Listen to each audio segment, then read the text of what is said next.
In today's video, I'm going to teach you how to share screen on Zoom. By the end, you'll be confidently sharing exactly what you want others to see without any confusion.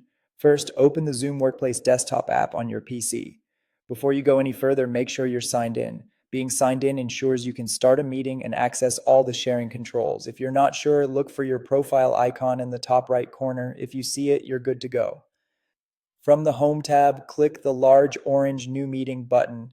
It looks like a little video camera and it's designed to get you into a meeting quickly. A new meeting window will open automatically.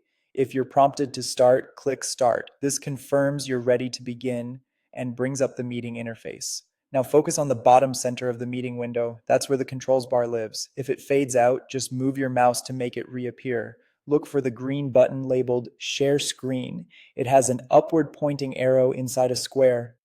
Click that button to open the sharing options. A window will pop up with several tiles representing what you can share. The most straightforward option is the top left tile, usually labeled Screen or Desktop. This option shares everything visible on your main computer screen, including your desktop, open windows, and any new apps you bring to the front. It's great when you plan to move between documents, browser tabs, or applications during your presentation. Before you choose it, take a moment to tidy up anything you don't want others to see.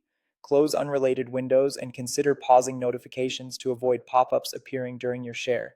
This keeps the experience focused and professional.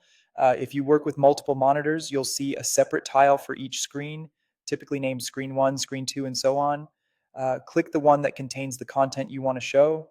For example, if your slides are open on your second monitor, choose that screen so participants immediately see the right material. Picking the correct screen now helps you avoid switching back and forth mid-meeting. Once you select the appropriate tile, your screen will be shared with meeting participants exactly as you see it. Move smoothly through your content and remember that anything on the selected screen is visible. That's it. You've successfully shared your screen on Zoom using the simplest and most reliable method.